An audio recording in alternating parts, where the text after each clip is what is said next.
Welcome to Raising Consciousness with me, Lou Burrows, where raising human consciousness happens. On this show, I'm joined by guests to cover a range of topics and have conversations that will raise human consciousness for current and future generations. Now, let's dive into today's show.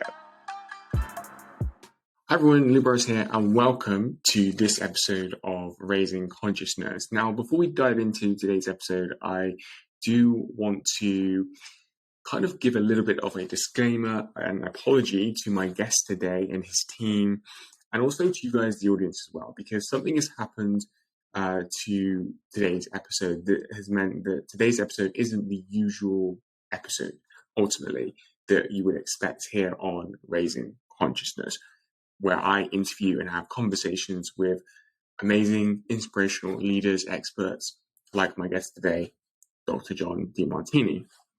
And to cut a long story short, basically my audio and video files have been corrupted, but I have John's.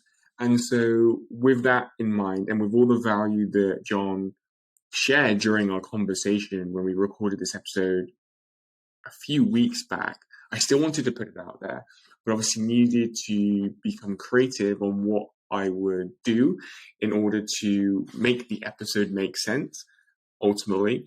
And so basically, I'm going to be walking you through the episode and the conversation I had with John, and compiling some of the segments I'm going to record right here, right now, to ultimately create an episode. So yeah, before we dive into it, I just wanted to make you aware that this episode is different, and still hope that you enjoy it, because there is incredible value here.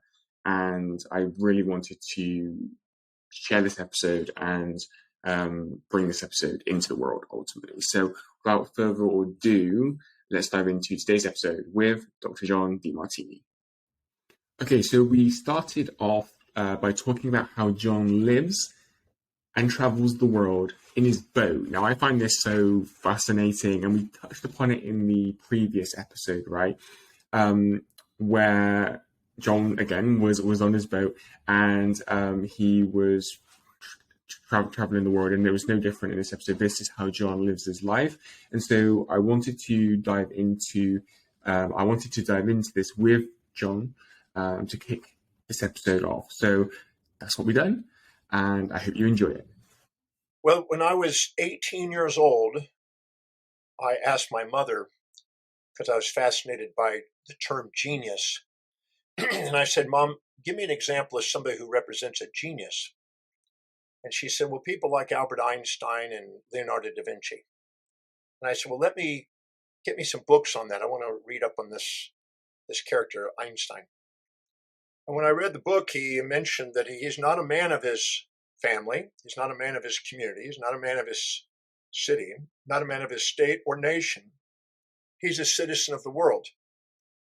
And when I read that, I got fascinated by that. I thought, what exactly is a citizen of the world? And I looked it up, and it referenced Epictetus, and it referenced Socrates, and many great thinkers who saw themselves as global individuals, not local individuals. And I thought that was cool. And I envisioned myself doing that. And since then, I put together a kind of a statement that I put into my head, that the universe is my playground, the world is my home, every country's a room in the house, and every city's a platform I get to share my heart and soul. So I've been blessed to travel to 189 countries speaking, and sail to more than that. And I pretty well live under the stars and go to country, and Earth is home. And the name of my ship is called the World, so I live as a citizen of the world. And I'm a firm believer that if you design your life, instead of just live by duty and take command of life, you can design the life that you would dream about. There's no reason why you can't live the life that you're inspired to live. I've been blessed to do that, and so I try to do my best to help other people do the same. So as I mentioned beforehand, I find it fascinating. I find it fascinating that John lives on a boat and travels it around the world, going from country to country. It's so inspiring. It's so amazing. And maybe that's because, I've had ideas and thoughts of becoming like more of a digital nomad myself, but still, to be able to do it and actually on a boat, like digital nomad, you go from country to country, traveling, sometimes on foot, whatever, whatever it is, but to actually own a boat, live on a boat and sail the seas, right? I just find so inspiring and amazing. Um, so I had to ask him. I had to ask him where he's going next and his plans for the coming months as we continue to kick off this episode by talking about John and how he lives and has created his life also by design on his boat. And so this is what he had to say, guys. Well, when we finish our little tour of the Seychelles, we were in the Maldives prior, before that in Sri Lanka and India and in the Emirates. But we go from here to Saudi Arabia, and then we'll go back down through the Suez Canal and into Egypt and those regions, past Yemen and Ethiopia and then Sudan and up into Egypt and eventually Israel and over to Turkey, where they just had the earthquake. And we'll be there over the next few weeks. We'll be going that route. And then back into the Mediterranean and off from there to Greece and, Italy and France and Spain and Portugal, and then up the coast to France and Germany and over to the Ireland and in England and Scotland, and then the Faroe Islands, back up to Iceland and over to Greenland and down the Newfoundland area and come down the coast of America, then back over into the Gulf of Mexico and off through the Panama Canal, up the coast or down the coast of South America over to Antarctica. So that'll be the route for the next few months. Okay, so next up, and the final part of kicking off this episode, talking about John living on his boat. I asked John the logistics of doing so because for me, it's just so different. It's just so unconventional. That actually, what are the logistics and what is the day-to-day like of living on a boat? I also think because for me, like I've massively become health conscious and got into health as well, which is probably where some of this conversation come from. And I'm just wondering, like, actually, how does that work in terms of like being out in nature, the environment, etc. Because if you're on your boat for a long period of time, then it's sometimes that challenging and difficult. So this is what John had to say when I asked him this question. I've got a little window today between my conferences and meetings, so I will go over to one of the islands and probably spend a couple hours over there, 3 hours maybe, and then I come back. I'll have something to eat and I'll do my evening presentations. I've got strange hours because it could be any hour in the world, somewhere in the world. My hours may be so it varies. Some days I stay on the ship. Some days I go off on land. It depends on what is there and what's happening, what my schedule allows. I'm in Australia this weekend doing programs from here. And about a week and a half ago, I was in the US, India, Australia, and Japan all in one week, all different time zones. So it varies each week. And so I have a strange sleeping schedule sometimes. Okay, so that does it for talking about John's lifestyle and ultimately how he lives his life. Again, so inspiring, so fascinating. And I'm also appreciate and grateful that we got to speak about that and John being so open about that. But we are going to move on, and we actually did move on to talking about John New's book, The Seven Secret Treasures. Enjoy this part of the episode, guys. Well, the Seven Secret Treasures, I was asked by a publishing company if they would be willing to do a multiple book deal, and I said okay. And we organized sort of a sequence of which ones we did. The first one was called Your Seven Secret Treasure, the Seven Secret Treasures, and that is when I was also at 18 years old, I had a dream to master my life. It sounded cool, master. I don't know if that sounds cool to you, but I just thought being a master sounded cool. 18. And I said, what exactly is a master of life, or mastery, having mastery, life mastery? And I broke down life into 7 areas. I believe that people have a desire to make a contribution in the world in some sort of business capacity or vocational capacity, and contribute some product, service, or ideas into the world. I believe they have a desire to have some sort of financial freedom or independence, a desire to have a loving and intimate relationship that they can share their love with, have some sort of social influence and make a difference, have physical vitality and beauty and attractiveness and energy and well-being, and also be inspired, an inspired state, a spiritual mission in life. So I broke life into 7 areas: our spiritual quest, our mind development quest, our vocational quest, financial quest, family quest, social quest, and physical quest. And then I set out to try to learn everything and anything I could get my hands on how do I master those areas. I set out as objectives for myself that I wanted to create original ideas that served human beings across the planet. And I wrote that down when I was 18. And I wanted to be an original thinker that contributed novel product, service, or ideas or insights around the world. I wrote that down. I wanted to have a global business and students, because I wanted to teach, students from every country on the earth. I wanted to have financial independence where my money was making me more money than I was working and didn't have to work. I did it because I loved to. I wanted to have a global family. I didn't want to be in a local little house somewhere. I always imagined myself, when I read that book by Einstein, that I want to be a citizen of the world. I want to have social influence and hang out with people that are doing amazing things and that are movers and shakers, which I've been blessed to do. I want to have a vital body. I'm 68, going on 69, and I keep a pretty intense schedule, and I got more energy than most people. I want to be able to be vital and see if I can make it to 100 at least, maybe 120.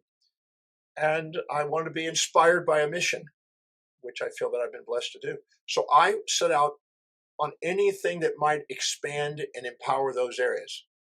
And that has taken me to do quite a bit of study. I've read over 30,000 books, 30,760 books now on every imaginable field, anything to do with mastery of life. And it could be brain research, it could be biochemical research, anything that would allow a human being to master their life. And I've been just teaching and sharing and researching and writing, and that's what I do. I research, write, travel, and teach. Everything else has been delegated, so I don't do anything else. I even have somebody that changes my clock timings as I go from place to place as we change time zone. So I have specialists that do everything so I can do what I love doing. Anything that requires motivation for me to do, I've delegated. So I don't need any external motivation. I just love doing what I do, those 4 things. So I just stick to those. So one interesting point that I picked up on was how John was so clear about his purpose, right? And what he does. And I wondered if it's always been this way. And I guess this question came from my side as someone who struggled to find that purpose in life, and to meet someone and actually have a couple of conversations with him now and talk to his team, and for John to be so clear, it's also something that I find so inspiring. So here's what he had to say on this topic when I brought this to his attention.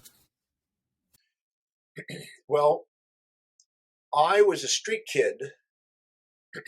I left home at 13. I was a street kid. I lived in a bowling alley. I lived in a park. I lived in cars. I lived in people's homes. I lived in diners. And then from there, I had picked up surfing.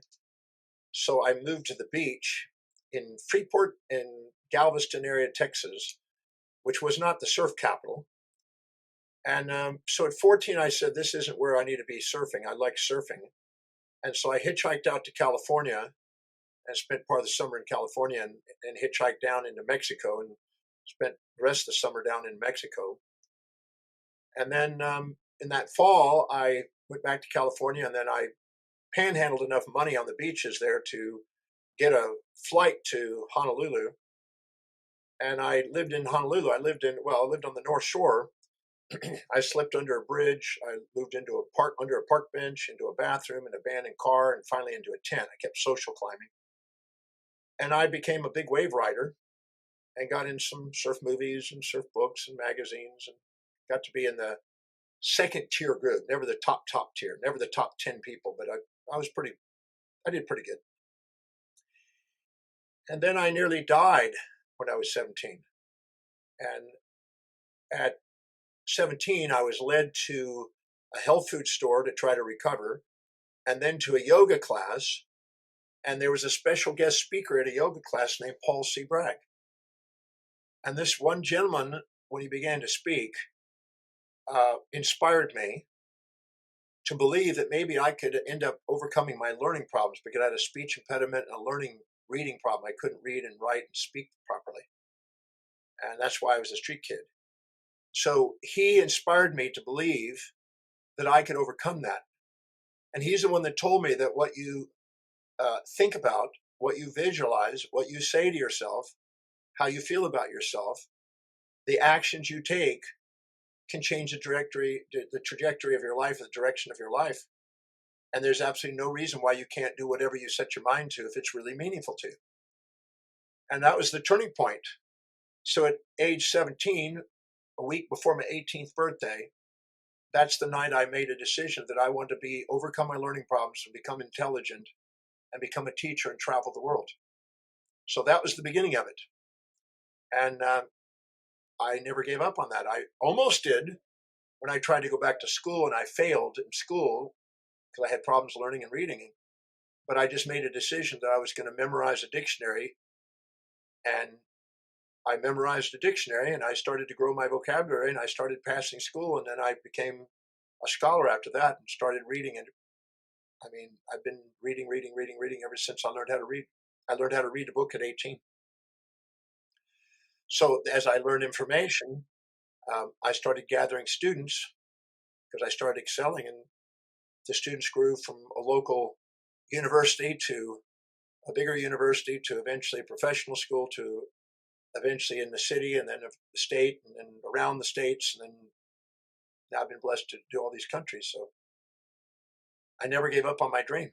I just tell people, if it's something really meaningful to you, stay with it, build momentum, become unstoppable. Next up, I asked Dr. Demartini the role and the potential importance, okay, a mentor plays, or at least having someone who believes in you if you don't believe in yourself. You know, I think at some level we all resonate with this in times in our lives where we haven't believed in ourselves, and sometimes having that mentor, that person in our lives that does believe in us, can give us confidence and can help us to get through a situation or navigate a situation in our lives. So this is what John said when I brought this question to his attention. I don't want to say that it's an absolutely essential component, because I've certainly seen people that didn't seem to have a really an abrupt mentor that came in and really encouraged them. I can't say that's always the case. Some people have other extraordinary things that trigger it, and some people just know at a very young age what they want to do. I met a young boy that knew he wanted to be a brain surgeon at age 3. And by the time he was 13, he had read every book on brain surgery that was available in the country, and had already been into the locations where they do the surgery, into the places where they actually do it. And he's already done brain surgery. He's already participated in brain surgery. By the time he was 13, he was working with a brain surgeon and was being mentored by a brain surgeon. So he started at age 3, and he was attending a course I was giving in Johannesburg for young adults, and he was quiet, a little bit like a bookworm, and the kids were picking on him and kind of bullying him around a bit. Some of the other kids kind of gave him a hard time because he kind of looked like one of those geeks. And then when I started talking to him and I listened to him and how clear he was at what he's doing and how knowledgeable he was, I asked him to speak in front of the group and completely transform everyone's picture of him and perception of him. And he got a standing ovation after he did his presentation. I told him, tell him the story of when you decided to be a brain surgeon and how you became a brain surgeon and how you're already doing brain surgery and participating at age 13 before you even been to medical school, and what you've done in school because of it. And everybody that was picking on him just got silent. and they went up and honored him. So, some people know at a young age and they just get on it. I know a girl at 9 wanted to be a fashion designer and a model, and by God, she had it. She had her own company by the time she was 11. At 15, she was on the front cover of Vogue magazine. I mean, there's amazing things that some people get clear about at a young age. And I can't say I knew of any one specific, they just got really clear. But a lot of them, probably the majority of them, have somebody that inspired them, or somebody that encouraged them, or somebody that believed in them along the way. I think that that's certainly a good bonus, but I can't say every one of them. As mentioned beforehand, in terms of my struggle with discovering and finding my own unique purpose, I found that last segment with John so fascinating, because to have those individuals in the world that, and so young as well, that actually just know, last summer I took a program and a course on intuition, and how intuition is a skill. It's available to us all. It's unique within us, and that we just have to be able to activate it. And actually reflecting on this episode, I think maybe people who just know what they want to do, some point during their life, it could be upbringing, etc. Maybe that they've been kind of like consciously or subconsciously like more trained in this skill of intuition, and so they just feel what they feel and just go with it, and have the courage also to do so. So I found that really fascinating, and it's great to draw inspiration from those people who just know what they want to do.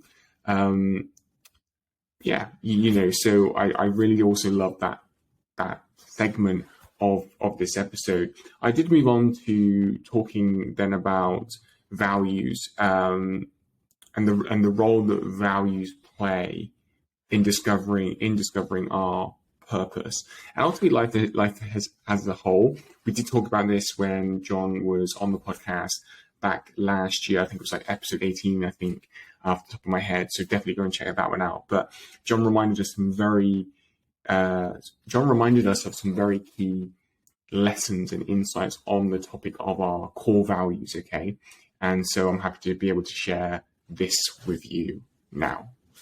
Every human being has a set of priorities, a set of values. I might have mentioned this the last time we did the interview. And a set of priorities, things that are most to least important in their life. The moment they set goals or objectives that are aligned and congruent with what they value most, they awaken their executive functions in their forebrain, and they start to walk their talk instead of limp their life. They start to have discipline, reliability, and focus on what's really important in their life, and they build momentum. And they wake up a natural leadership and a confidence and a self-worth that gives them permission to go out and say, hey, this is what I want, I can do it. But when individuals go through life and set goals that are inculcated from people they compare themselves to and put on a pedestal and inject values of other people, they many times are setting goals that aren't really important to them, and they require extrinsic motivation to keep them going. If you ever require extrinsic motivation to do what you say is important, what you say is important isn't important. It's not priority. And so some people access what is priority either serendipitously or because they are clear in their knowing, and they take off. But the majority of people, um, are comparing themselves to other people, putting other people on pedestals, trying to be somebody they're not, instead of giving themselves permission to be the magnificent, unique individual that they actually are. And therefore, they struggle and flounder, and they require external motivation. And when they do that, because of the unfulfillment of doing lower priority things, they awaken their amygdala, which is immediate gratifying. And they tend to be consumers instead of investors. Consumers, instead of being moderate, they tend to overeat, or drink or party or whatever. They're in a debaucherous pathway instead of a philanthropic pathway. The philanthropic pathway is finding something you'd love to do that contributes to humanity, that allows you to flourish and allows you to, have wealth and opportunity. And the other individuals about spending money on things that make them extrinsically feel more important than they are because they're feeling unfulfilled. But the difference is how congruent you are with what's truly important to you, what's really priority to you. That's why I teach people in all my classes how important it is to determine what your real values are so you can start structuring and architect your life in such a way and navigate to fulfill what's really meaningful. I love teaching and researching and writing, and I love traveling the world.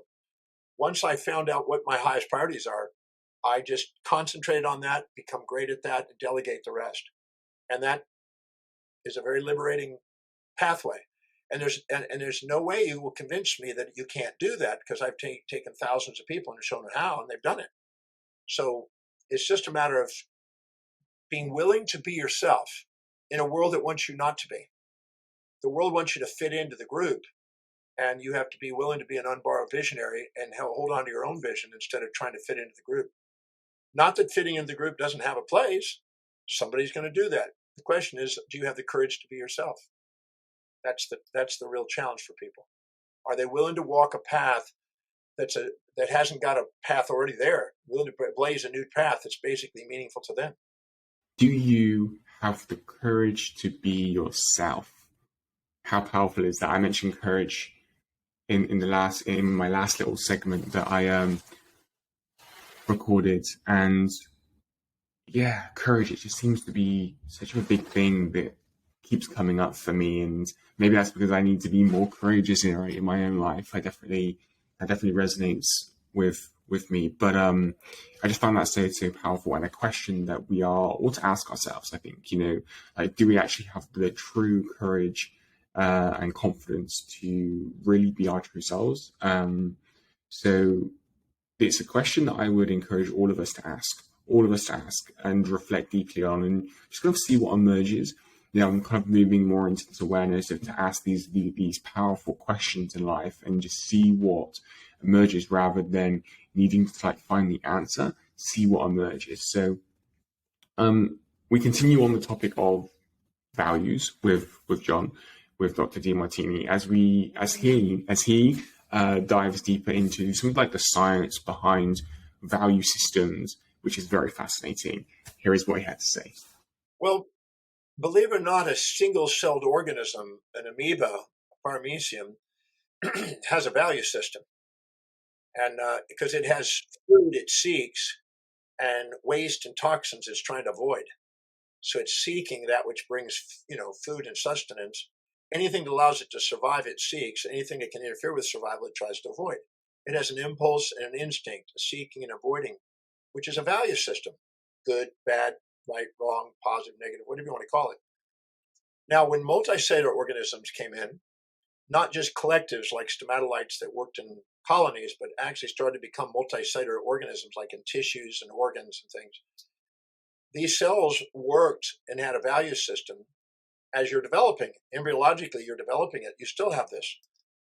But the collective of all the cells have some collective direction. And you'll see that as a human being, when they're born, even a baby that's just very, very young, if you put something in its crib or its bassinet that it doesn't want, it'll scream, bite, kick it out. It doesn't want whatever it is. It doesn't want it. But if you put something that it wants, it'll stick it in its mouth. It'll look at it. It'll hold on to it. Keep it close to it. You take it away, it'll cry. So it already has things that it seeks and avoids, and is a value system. The amygdala in our brain assigns valency or emotional charge on things that we label good or bad or positive or negative or seek or avoid. And so we have that at a very young age. Some people are squashed. When you're 0 to 1 years old, you can almost do anything and your mom and dad are going to love you. You can poo, you can pee, you can bite, you can scream, you can, have diarrhea, and they just love you. But the second you stand up and they got a baby proof thing, you start getting yes, no, no, no, stop, yes, no. And in comes the authority's values. And the first authority's values is your mom, then comes your pop, and then comes your preacher, then your teacher, and then your peer groups. And it goes up the social dynamics gradually. And many people get squashed, and their individuality is squashed in that process, fitting in and becoming socialized. And some people are not. Some people keep their identity and they lead the path instead of follow the path. But most people get squashed. Now, if a parent recognizes, I just had a podcast a few hours ago on this very topic from Australia, from Melbourne, Australia, and about if a child is young and you identify what the values are, if you squash it, you can take away the inspired pathway that they could be taking. And now they'll be floundering because they're going, I don't know who I am because what I really would love to do is not allowed. And so there's a fear of rejection and a fear of punishment or whatever if they go and pursue it. So there's once the pain of that becomes greater than the pain of the challenges it takes to fulfill it, they've squashed it. And then they got to go through their life meandering until they eventually find that back again. And sometimes those values are changing. So sometimes they passed up a real powerful moment in their life that they could build incentive and confidence in themselves. So some people, it depends on how the environment is, how they perceive the environment, mainly their perceptual environment, more than the actual environment. They can awaken at a young age. I mean, I have a girl that came to my Breakthrough Experience program in Melbourne, Australia. She was 7, and she's way in the back. We had about 300 people at the program, and she's way in the back. I didn't really get to see her because she was so small. I saw her dad, but she was attending the class on how to break through limitations and achieve what you want in life. And a year later, I was there again at the same location, and the father was there, and she was there again 1 year later. But this time at the break, she came up, running up to me, and she says, Dr. Demartini, I'd like to take a moment of your time. And I said, certainly. I mean, she was 8 years old now. And she said, last year I came to your program, I made a decision that I was going to be a book author and a speaker like you. And I said, fantastic. She says, I want you to have my first book. And she had a book called Start. And it's about you have to start sometime, somewhere you get in motion, start. And her first book was published at 8, her second one was 9, her third one was at 12. And she became the deputy mayor of Melbourne, Australia, and was doing things to enhance the education of kids. And was an inspired girl, just absolutely inspired girl, did amazing things. But she started at 7, 8 years old. So I've seen young people take off and do amazing things. I've seen some people who love sports, they get into gymnastics at a young age and become great, or they take up a sport. I've seen others that do it in academics or art or music. I have a friend who's also was in my program in Los Angeles who we were talking about how many hours they put into making mastery of something. You know, Gladwell said about 10,000 hours. I don't know if that's a bare minimum. But there was a guy there who was a concert pianist since he was 6, concert violinist, pardon me. And he was calculating how many hours of training he'd had since he started at age 3. And in 3 years, he's already doing concerts by 6. And here he was now 27 or 8 or so. He put 43,700 hours into his art from the age 3 to 27. 43,000 hours into his art. And that's why he was great. And people say, "Oh, you're skilled. No, you're blessed, or you have a gift." Well, no, he put the hours in. Most people who think people are gifted really don't see the hours behind the scenes. People come up and say, "Well, how did you grow your vocabulary? You're gifted with this vocabulary or whatever." And I said, "Well, no, I memorized a dictionary. I did 30 words a day until a dictionary was in my mind. And I grew vocabulary by reading thousands of books.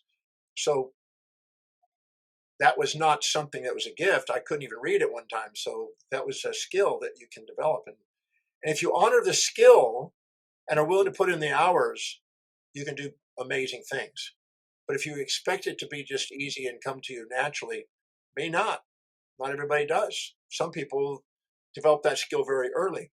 My dad, I became a pitcher when I was a young boy before I left home in baseball.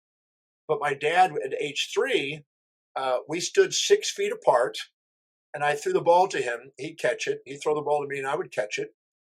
And if we caught it perfectly for 10 rounds, we both stepped back a foot. And then we did 10 rounds of throwing back and forth, 10 cycles. And if we didn't miss it, didn't drop the ball, we went back another foot until we were literally 3 houses down the street, throwing the ball back and forth perfectly to each other's gloves. And he trained me, you know, 2 feet at a time, 2 feet at a time, farther, farther, farther, until I had the strongest arm, the most clear, focused aim, and I could throw a ball into a glove a long way away. And that's because he trained me just over and over and over and over again, back and forth until we did it. We spent quite a few hours just learning how to throw a ball and catch a ball, throw a ball, catch a ball. So by the time I was in 7 or 8 years old, I was way ahead of the other kids. So I was playing in the all-star games when I was 9 and 10. I was playing with the 12-year-olds all-stars because I was more proficient because I put in more hours. That's all. So this next segment, guys, is especially for you parents and carers out there, as oftentimes parents protect their children out of love, right? Out of good intentions. You know, I really want to stress that point because I'm not a parent, right? So I don't know what it's like to have children, to have almost like, although I've heard it as like referred to like when you have children, you feel like they're part of you, especially mothers out there. So obviously I don't know what that's like. So I did want to put this to John, but I have been a son. I am a son. I am a son. And, you know, oftentimes I feel like oftentimes in the past, I have felt like that there have been lessons that I wanted to learn and also I needed to learn for my own growth and unfoldment that have been taken away from me. Again, out of good intentions and love and that also like that parenting instinct, I think sometimes that can be valuable. And actually on the other end of that has saved me from situations that that maybe I needed that, but also on the other end, on the other side, sometimes have taken lessons away that I've wanted and needed to learn for my growth and unfoldment, right? And so I asked John about this. I put this to Dr. Demartini, and this is what he had to say on parenting and relationships and the connection between these and our value systems. Okay, so very fascinating. Here's what he had to say. Don't confuse caring with projecting your wounds onto your children.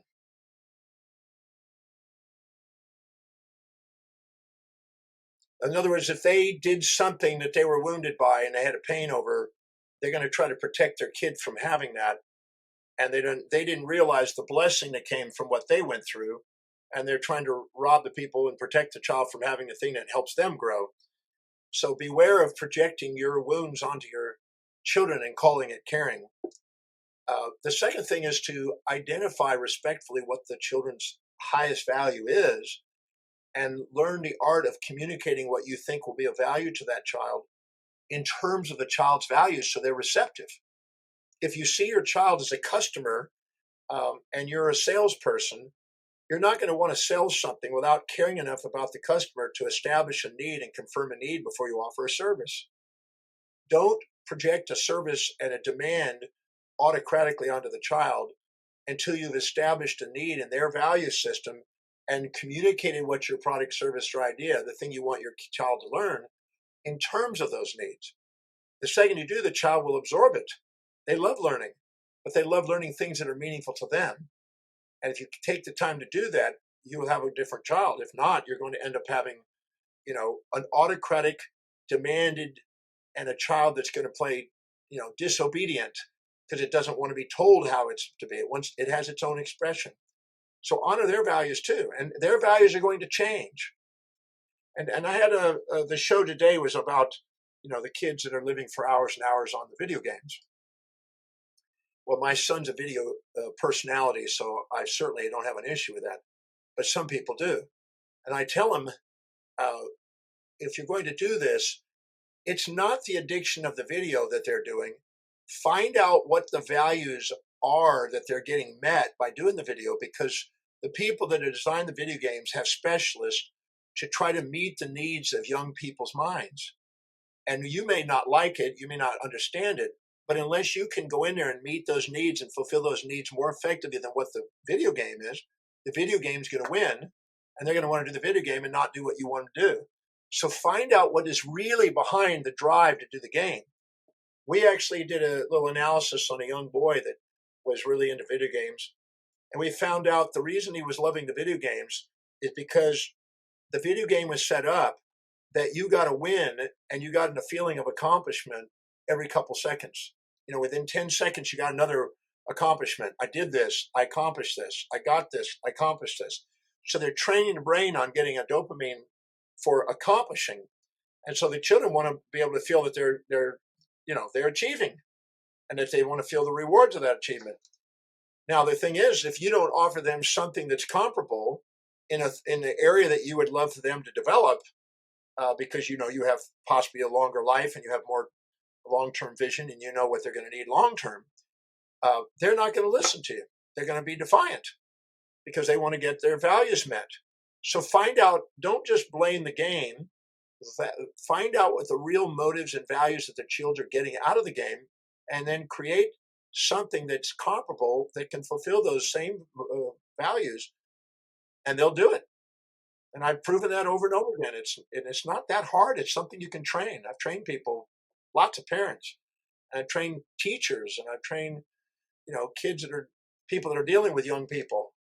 So it's not that hard. It's just a matter of taking the time.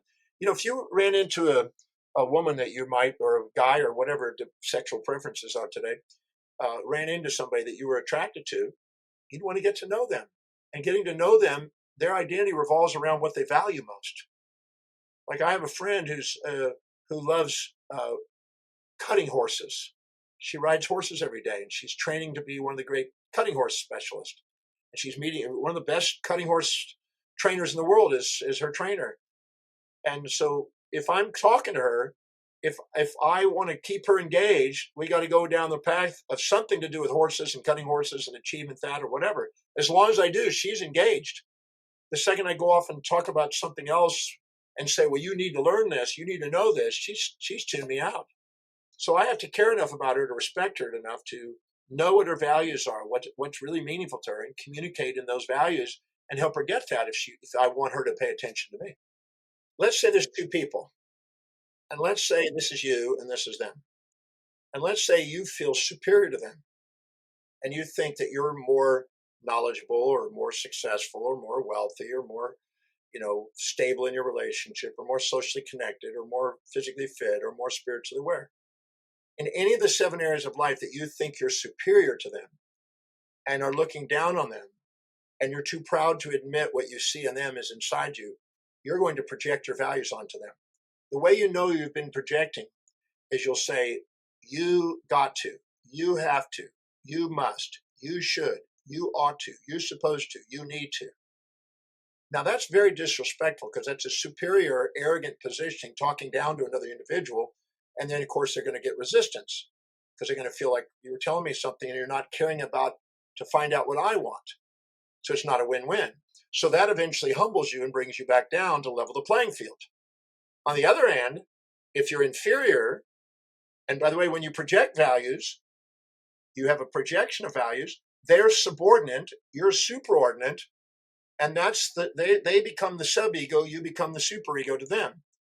Then what happens is if you're now the underdog and you now put them on a pedestal, what you'll do is you'll say, I should, I got to, I have to, I must, I need to. You'll have the internal language because you're internalizing and injecting the values of people you put above you. Because values automatically go from whoever has the most power to whoever has the least power in society. So if you're looking up to people, you inject their values. If you're looking down on people, you project their values. And anytime you try to get others to live in your values, you have futility. They won't do it. They can't. They have their own values, and that's what makes their decisions. Anytime you try to live in other people's values, you'll beat yourself up and self-depreciate and wonder why you're sabotaging and why you can't stay focused because you're trying to live in somebody else's values. The subordination to outer authorities is one of the most common things that stop people from being able to be confident in their life. But people do it. The second you level the playing field, there's respect. That means that I'm not superior or inferior, and I'm communicating what I value in terms of what you value because I respect your values, and I'm learning from you as much as I'm teaching you. It's a sustainable, fair exchange. If you go down and altruistically sacrifice for others, it's non-sustainable. Giving something for nothing is not sustainable.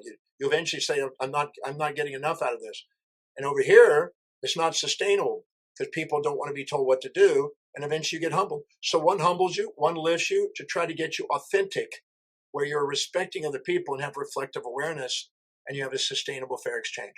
All of the symptoms in our life, in our relationships, our business, our sales, in any area, our kids, are all teaching us how to have respectful communication where there's sustainable, fair exchange. Every symptom we ever face is pointing to that. Okay, guys, so next up, I asked Dr. Demartini how to navigate relationships, right? How to navigate relationships whereby you're doing your best to help the people in your life. And especially like the people you care for the most, the people you spend the most time with, etc. You obviously want them to thrive as well because you're loving and you're kind as well. Like the people in our lives, our friends, our family, the people closest to us, we all want the people around us, the people that we love and care for the most, to thrive ultimately. And so when you're trying to help them to get to that place of thriving, but you have hit a brick wall because, let's just say, you've learned something that's been really transformational for you. You want to pay that forward. You believe in it. You believe that it's also going to help them. They don't take action.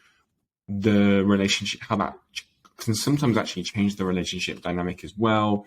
This is a challenge again that I've also faced, which is why I wanted to put it to Dr. Demartini.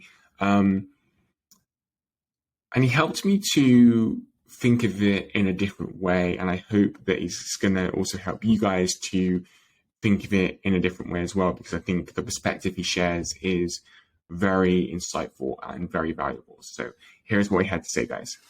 Well, I don't go by what people say. I go by what they live. Because let me give you an example. I have had many consultings with people and said, my job is killing me. I got to get out of this. And the next time I see them 10 years later, they're in the job and they're complaining. And I explain to them, if they're interested, that nobody's going to continue to do something unless there's more advantage and disadvantage.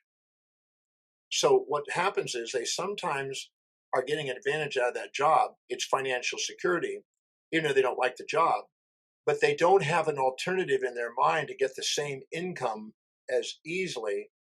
So they bitch about their job because it's not what they want, but they don't see an alternative way of getting financial security.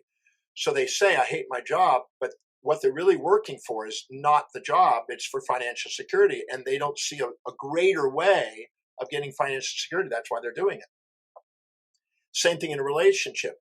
This relationship's killing me, and they're still in there. And I explained to them that you're not going to leave the relationship until you become aware of what the unconscious motive is that you're actually staying there in for, because you're getting more advantage and disadvantage, or you would have left already. So what is the advantage you're getting out of there? And be cognizant of it instead of going and bitching, because many people have unrealistic expectations and fantasies that they impose on relationships, but they're getting an advantage out of that individual that far exceeds the frustration, but they bitch about it. So I don't go by what people bitch about, I go by what they live. So when somebody says, my back's killing me, but they're not doing anything towards their health, that means that they have other things that are more priority in their life right now, but they have the fantasy that they want to feel better, but they keep doing the things that actually are breeding the problem. So I just go in there and I ask them a simple question. No one's going to continue to do something unless there's more advantage and disadvantages. What are the advantages you're getting out of this, having this pain and having this behavior? Because you wouldn't be doing it if you didn't get a benefit out of it. So what are you doing? What's the benefit you get? And bringing unconscious motives conscious. Can I give a story around that? It might be useful. I was asked, I don't know, about 12 years ago to do a reality TV show, and they gave me 24 hours to change the life of 12 people, 2 hours per individual. Pretty intense. And one of the ladies that they brought to me to transform their life was a very obese woman. And I was to do what I could to try to get her to reduce weight. That was the thing that they requested. And so she comes into where we're filming, and she brings in 2 big boxes of food. And she says, I brought everybody food in case they get hungry, and then went on to eat those 2 boxes. She ate more food in that day than I would eat in a week, probably. It was amazing. So when I finally got to her time, because she was watching me work with the other individuals before her, she said, you got to help me. Look at me, I'm overweight. I got to stop. You got to help me. You got to help me. And I hear all these words. I said, you wouldn't continue to do this unless you were getting an advantage out of doing this. I'm going to ask you now, since the time clock is going, what advantages are you getting out of eating more than you need and keeping weight on? There is no advantage. It's killing me. Look at me. I said, stop the story. That's the drama. Answer the question. What benefits are you getting out of it? You wouldn't be doing it if you didn't get a benefit. And finally, she looked at me, and after realizing I wasn't going to let her slack, she said, everybody in my family is big. And if I'm not big, I don't feel like I'm part of my family. And I went, good. That's number one. Now go to the second reason. Give me another benefit you're getting out of keeping big and eating much. And after a few hemming and haws, she says, I got a bigger sister, an older sister, is 2 years older than me. And she's very big. And she used to push me around. And I made a commitment to myself when I was young. I was never going to let her push me around. Whatever size she is, I'm going to be bigger. I said, great. So that way your sister can't push you around. She goes, she doesn't push me around. I said, good. What's the third benefit? And then she said the big one. That was a huge one. It literally brought her into tears. She said, I went on a crash diet one time and lost 45 pounds. And I started to get a tiny bit of a shape because I was pretty big. But I started to get a bit of a shape. And a guy came on to me.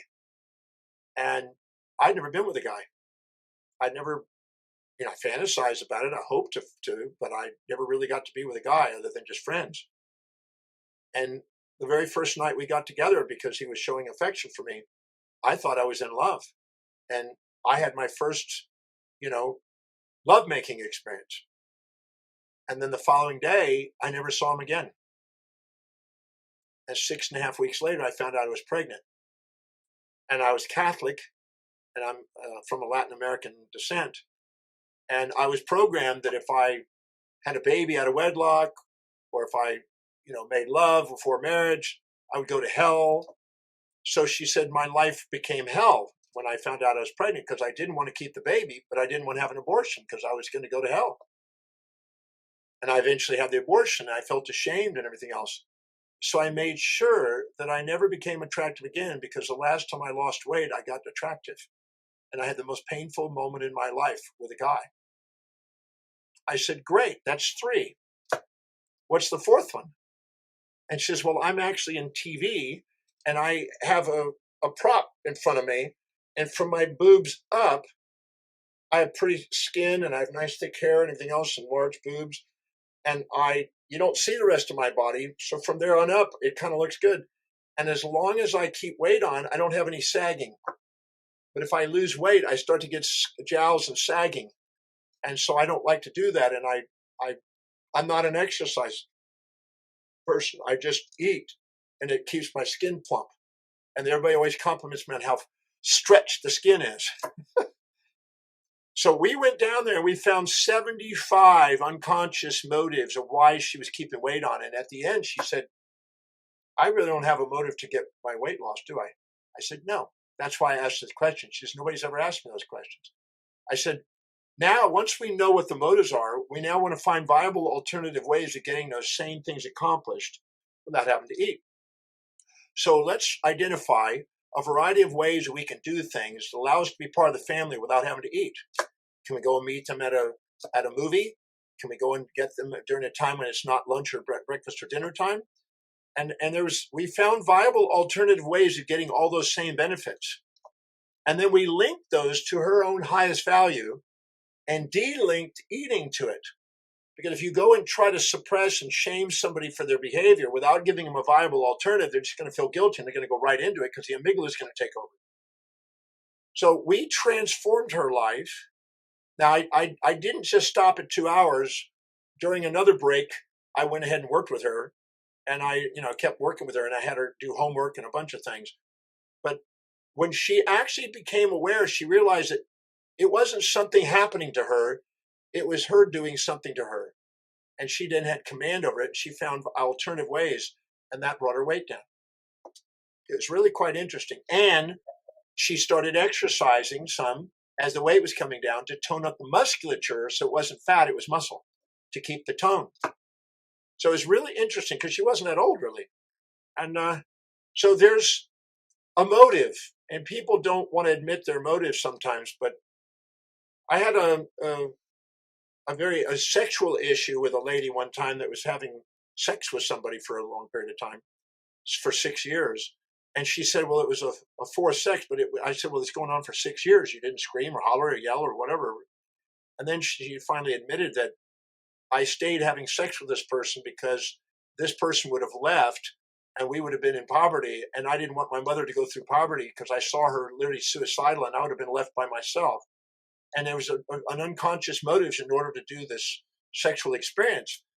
So I don't go by what people say. I go by what they live. And every decision they make is based on what they believe will give them the greatest advantage or disadvantage to their hierarchy of values.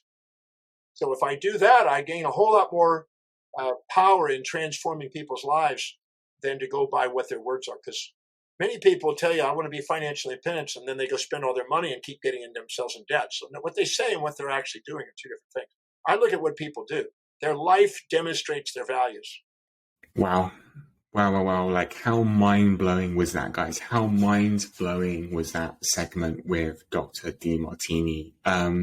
Since talking to John, I've actually gone back to see how my own life, see how I'm living my life, and if it really demonstrates the values that I want to create my life around and live my life based on, and the values I want to embody, right?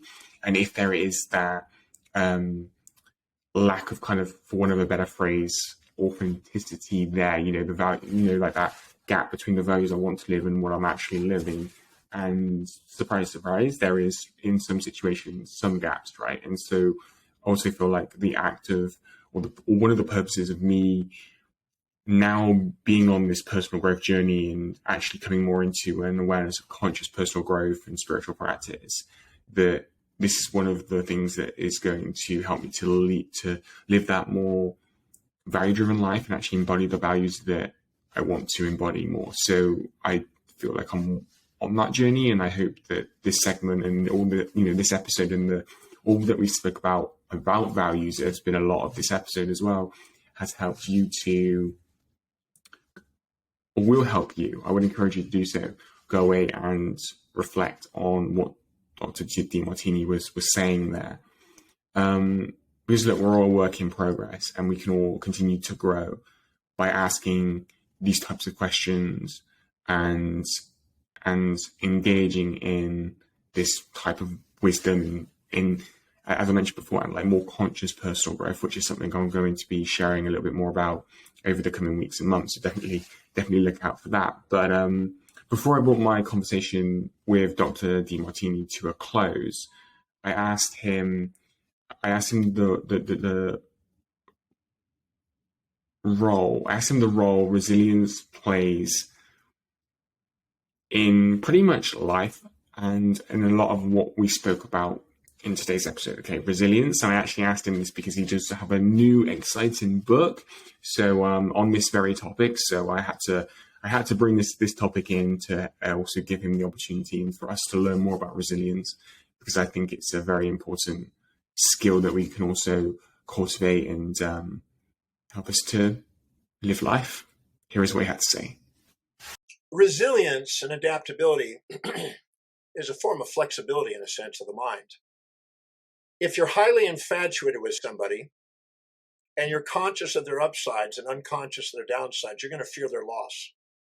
You're going to have a phobia of loss because you have a philia, a pleasure associated with them. Every philia has its opposite, like a magnet has a positive and negative. The philia has a phobia. If you're philic with it and attracted to it, you're going to fear its loss. That's why if you're highly infatuated with somebody, you're jealous. You're afraid somebody's going to get them. You don't want to lose them. If you're resentful to somebody and you're phobic dealing with them, you're going to fantasize getting away from them. So you're going to have the philia escaping them, and you're going to have the phobia of dealing with them. So the fear of losing that which you seek and the fear of gaining that which you're trying to avoid are the two primary stresses that people face in their life.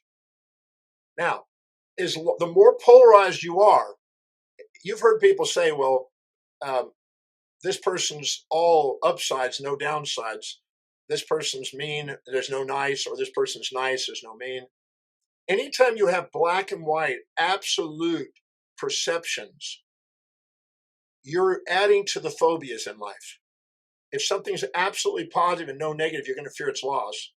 And absolutely negative without positive, you're going to fear its gain. Religious fundamentalists live in that box. Political fundamentalists live in that box. You know, if you're a Democrat and we don't get a Democrat, we're going to be, all hell's going to break loose. Or if you're a Republican, we don't get a Republican, all hell's going to break loose. Black and white areas have the least amount of resilience. The individual that sees full consciousness, they see the positives and negatives simultaneously, not just one side. See, when you're conscious of the upsides and unconscious of the downsides, you're blind. You're ignorant. If you're conscious of the downsides, unconscious of the upsides, you're blind. You're ignorant. If you see both sides, you see. You're seeing. When you see both sides of things, and it's not black or white, it's not positive or negative, it's not philic or phobic, you have resilience. A perfectly neutral mind is purely adaptable. It can take it or leave it without reacting. But the second you're infatuated, you fear its loss. The second you're resentful, you fear its gain. So anything you can do to calm down extreme polarities of perception increases resilience. So the book is going through mechanisms of what create non-resilience, non-adaptability, rigidity, and how to solve it. And we also address anxieties and phobias and fantasies and addictions, because if people have a high addicted state and have a high dopamine drive to have it, they also have a subdiction for its opposite. And the more polarized they are, the more difficult it is to be resilient and change. I did a program in Iran, believe it or not. I had to get Obama to get me in there. I did a program for the government of Iran, 22 ministers of state in Iran, on resiliency and adaptability for change management when they were releasing the sanctions, when Obama released the sanctions before Trump got back in. And they were trying to go, we're about to boom in our economy. And so they needed to adapt. What are we going to do if all of a sudden our economy booms? And so we were showing them that the rigidity of their beliefs and their rules are what's stopping them. As long as you're trapped in these boxes and you don't have the ability to see both sides of things, there's no resilience. So a perfectly balanced mind has pure resilience. An imbalanced mind, it's highly polarized, all black, no white, all white, no black, has the least resilience. There's no resilience.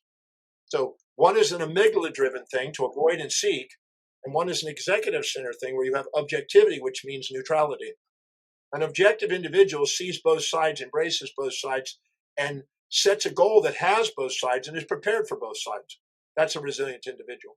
So that's what the book is about. How to master resilience.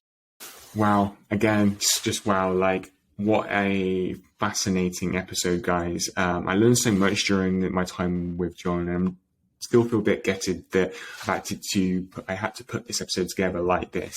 If you're watching over on video on YouTube, then you would also see kind of my setup now. You know, it's just not the same. If you're listening on podcasts, it might be a bit different, but on video, you know, where it's just not the same, rather than being in that free flowing conversation. And I'm just kind of summarizing some of the questions that I did ask him, but this is sometimes what we have to do, right? We have to be flexible and adapt to the situation. And unfortunately, my audio files got corrupted, as I mentioned beforehand.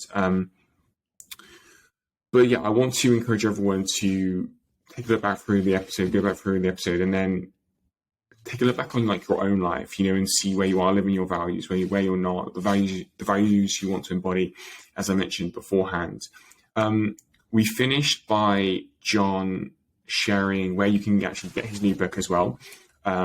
As you know, as we just spoke about that on the topic on resilience. All the links are also in the description below. So I'm going to go back over to this segment with John where he shares where you can get his new book. Yeah, Amazon will be able to do it. Your Seven Secret Treasures and The Resilient Mind. One came out in October. One's just now being announced. I've seen it advertised already on the internet, so it's come out. Okay, guys, finally, I just want to thank you so much for listening and tuning in to this episode today of Raising Consciousness. As I mentioned in the last clip segment, whatever you want to call it, it's not the same, but I hope you've still got a tremendous amount of value from me sharing these insights, or some of my insights I got to put this episode together, but also, and probably more so, from the segments from John. So again, I want to also thank Dr. Demartini for his time and effort as well. And tech issues, right? Prep files, it is what it is. But I believe that there is so much value for you to extract from this episode, and that we can all learn from Dr. Demartini. So thank you for being here. Have a great day. And for more after today's show, be sure to head on over to raisingconsciousness.show to get all of the show notes, transcriptions, videos for each episode, and a hell of a lot more. And if you got value from this episode, found it insightful, or learned a thing or two, please leave a review where you can let everyone know that this show is worth checking out. I appreciate you so much. You'll be hearing from me in the next episode.